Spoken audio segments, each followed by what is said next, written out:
जो हमने कहा है पुलिस का भ्रष्टाचार हमारी प्रायोरिटी होगी खत्म करना, और हम पुलिस को जैसे सांप बिल में घुसता है ना सीधा चलाएंगे। हमारे आपके जरिए कहना चाहता हूं, जो आतंक काट रखा था ना पुलिस ने तो ओखला के अंदर, चाहे बिल्डिंगों का मामला हो, चाहे सड़कों के उगाइयों का मामला हो, चाहे पुलिस यहाँ तय करती है कि किस परचूने की दुकान, किस होटल किस टाइम खुले रहेगी। ये बात मैं 1-2 दिन तो बिजी हूँ, उसके बाद हम ये तय करेंगे।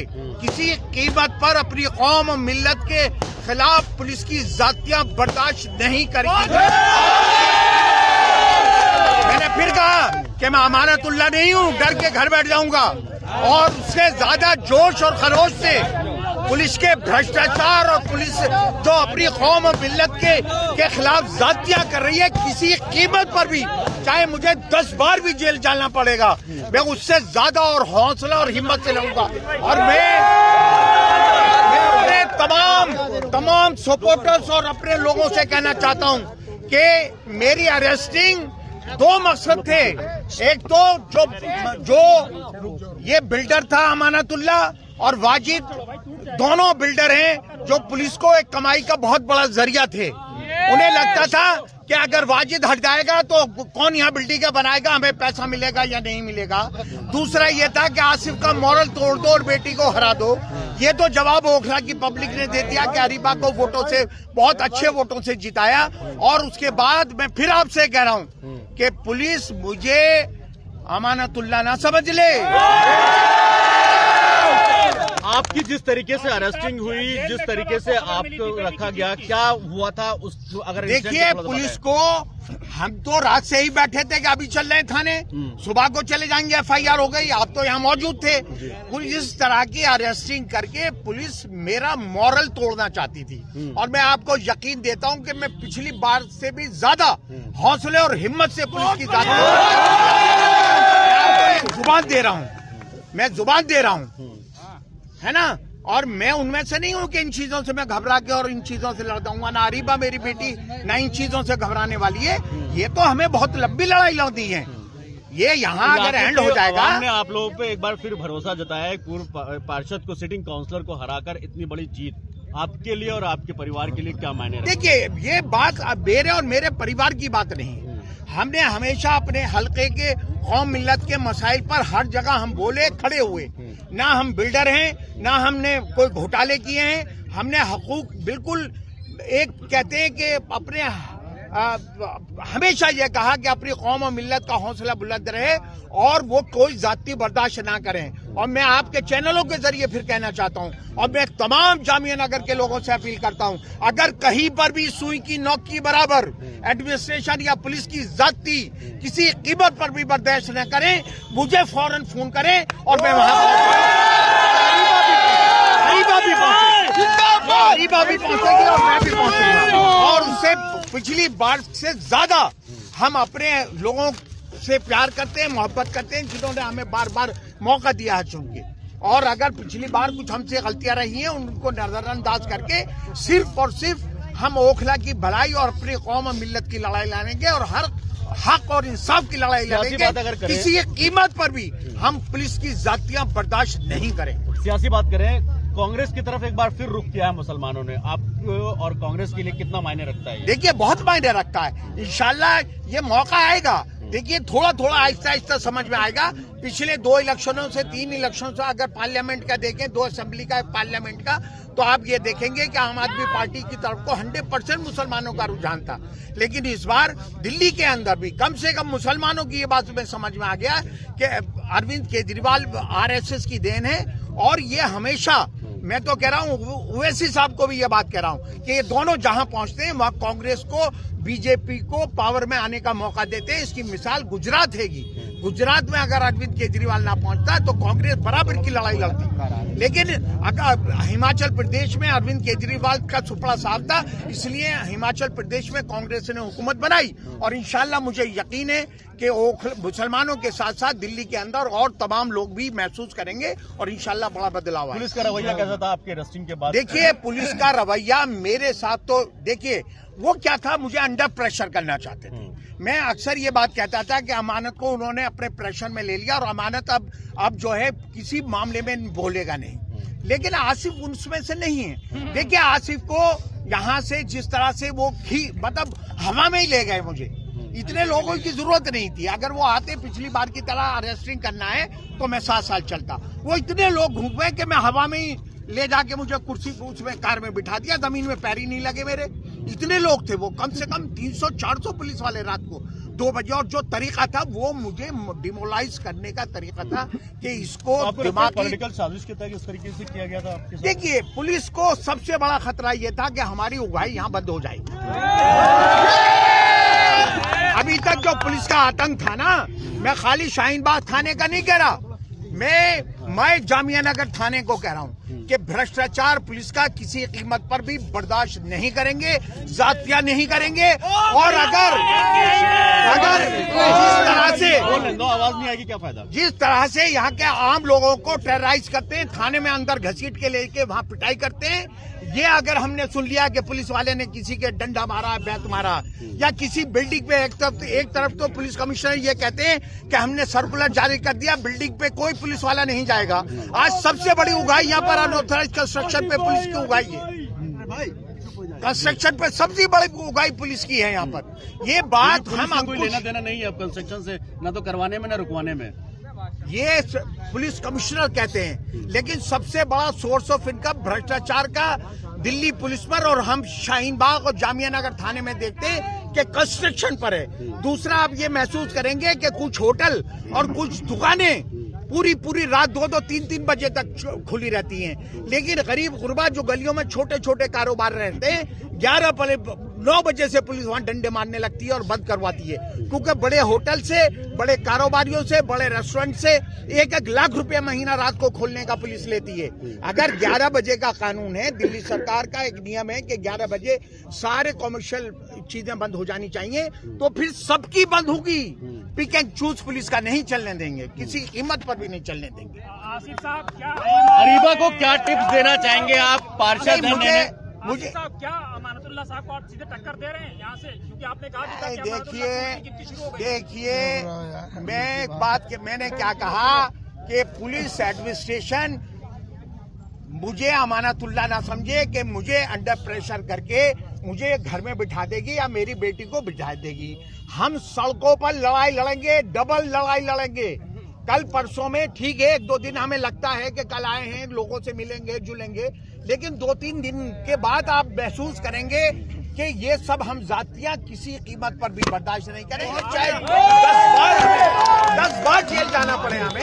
अरीबा पार्षद चुन के आए, अब एक नुमाइंदे के तौर पर है इलाके के, जो वार्ड के लोग, अपनी बेटी को क्या टिप्स देंगे? हालांकि उसके फ्लैट में राजनीति है। मुझे अरीबा को कोई टिप्स देने की जरूरत नहीं है। आप एक छोटी सी मिसाल सुनी होगी गांव के कि बत्तख के बच्चों को तैरना नहीं सिखाया जाता है ना। तो अरीबा माशाल्लाह से बासलाहियत है, पढ़ी लिखी है, समझदार है, और वो सारी चीजें आपने महसूस की होंगी मेरी गैर मौजूदगी में भी आपने वो महसूस किया होगा कितनी हौसले और हिम्मत से इसने लड़ाई लड़ी और पब्लिक के बीच में गई, मेहनत करी, और नताइज आपके सामने है। इंशाल्लाह आगे भी सब। अरीबा आपसे एक सवाल, आप ज्यादा टाइम नहीं लेंगे आपका। एक सवाल आसिफ साहब ये है मेरा कि आप उस वक्त जेल में थे और जैसे ही जीत की खबर मिली आपको कैसे वो खबर मिली और उस वक्त क्या आपके ऊपर क्या उस नहीं, देखिए मैं आपको यकीन मैं आप कह रहा हूँ बिल्कुल, मैं दावे के साथ कह रहा हूँ, मुझ में कोई रिएक्शन नहीं हुआ, ये ऑब्वियस था। मैं पहले दिन से ये कह रहा था, मेरा दिल बिल्कुल पुख्ता था कि ओखला के लोगों की सपोर्ट हमारे साथ खड़ी हुई है और इंशाल्लाह मेरी गैर मौजूदगी में भी अरीबा जीतेगी। मैंने कल तिहाड़ जेल में किसी से पूछा भी नहीं, लोगों ने कहा कि हम कर रहे, मैंने कहा आप पहले बोले 3 जीत रहे हैं, तो मैंने कहा 3 में भी अरीबा है। अच्छा। फिर आए कि 6 जीत रहे हैं, बोले, मैंने कहा 6 में भी अरीबा है। फिर मैंने कहा बोले कि 9 अब जीत रहे हैं, 9 जीत गए, तो मैंने कहा उसमें अरीबा ही होगी, आप पूछ लेना। खुदा की कसम खा रहा हूँ। लेकिन आपके एब्सेंस में बेटी ने लगता नहीं आपको अपना लोहा मनवा लिया, आपकी जरूरत नहीं है।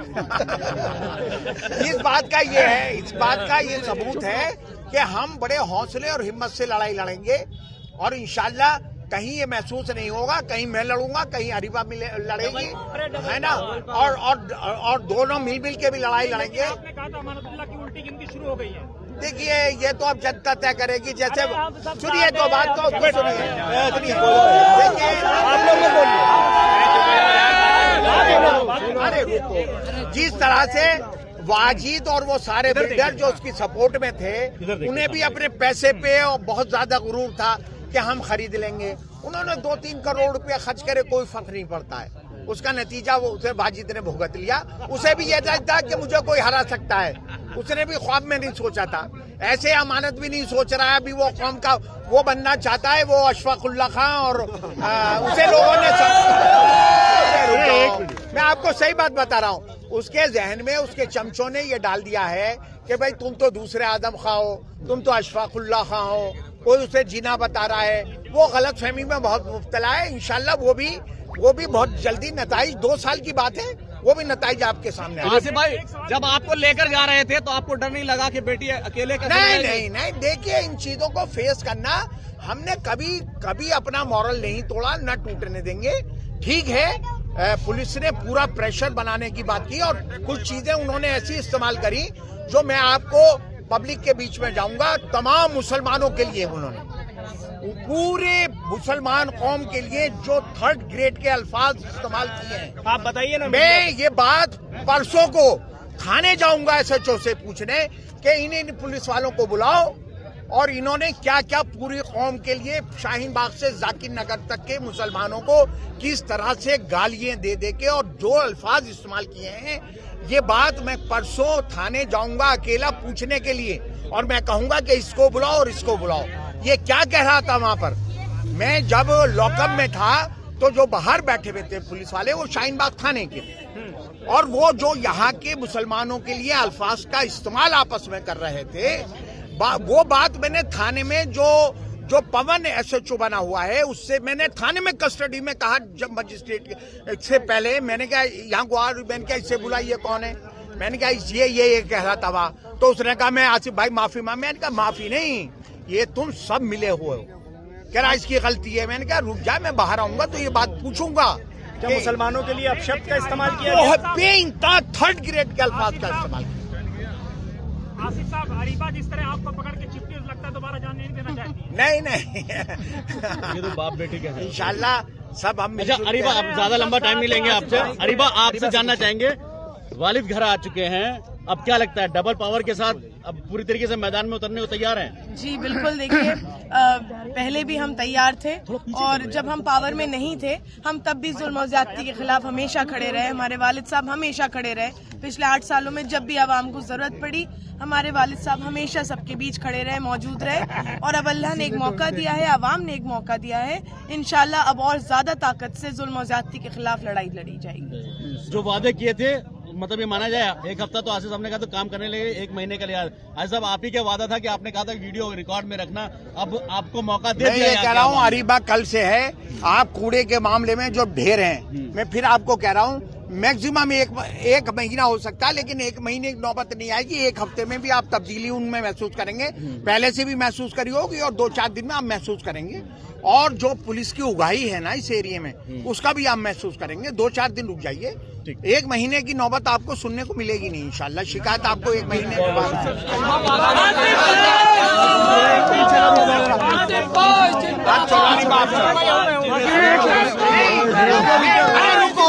ये लोग जाने दो। आइए मैं बताऊंगा क्या अल्फाज। आइए, अरे मोहम्मद अहमद साहब यहाँ आओ, आप पूछो। अब आप इनको जाने दो, मैं बताऊंगा कि पुलिस क्या कह रही थी। आप पूछना चाह रहे थे ना, आइए आप मोहम्मद अहमद साहब को बोला। शहजाद आइए, हम पूछ रहे थे क्या हुआ था, क्या लफ्ज क्या इस्तेमाल किए थे? देखिए, सब लोग पुलिस शाहीन बाग थाने के थे। जब मैं लॉकअप में था तो वहाँ कुर्सियां डाल के बाहर बैठे हुए थे। आप यकीन मानिएगा, मेरे साथ चलिएगा। उन्होंने कहा कि पूरे इस मुस्लिम एरिया को हिजड़ा बना दो, और कटुआ का अल्फाज इस बला का आपस में इस्तेमाल कर रहे थे कि ये साले कटुए ऐसे हैं, ये साले कटुए ऐसे हैं, है ना, इनको हिजड़ा बना देंगे, सालों को घरों में घुसा देंगे, अब इनका ये हाल करेंगे।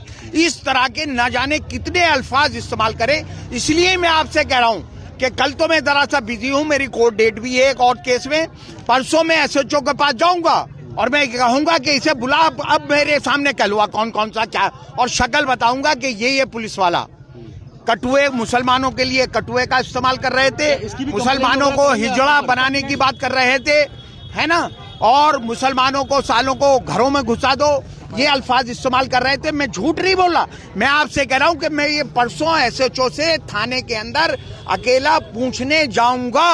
क्या उनके कोई कंप्लेंट या एफआईआर भी कराएंगे, इस तरीके की कंप्लेंट भी देंगे आप उनकी? मैं कंप्लेंट भी दूंगा, लेकिन उनकी जहनियत देखिए कि मुसलमानों के लिए क्या उनके जहन काम कर रहे हैं।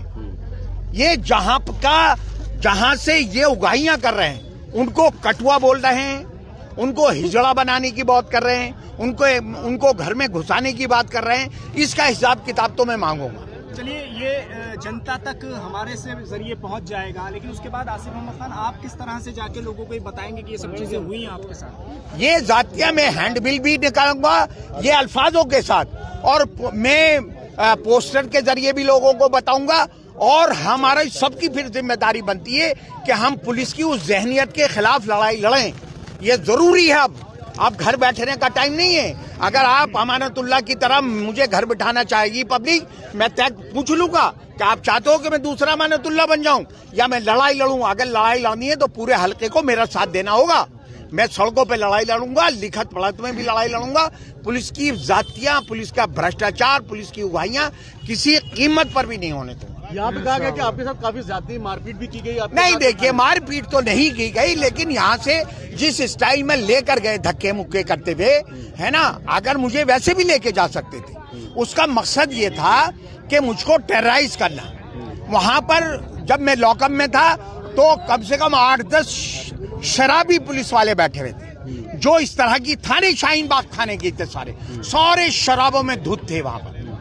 और इस तरह के जो मैंने अल्फाज कहे कि मुसलमानों को सालों को हिजड़ा बना दो, मुसलमानों को, इनको कटुओं को ये कर दो, इनको कटुओं को ये कर देना, इनको सालों को घरों में घुसा देना, ये करना है, वो करना। तमाम शराब पिए हुए लॉकअप के बाहर बैठे हुए थे। इतनी तो सालों की औकात नहीं थी कि मेरे साथ मारपीट कर देते।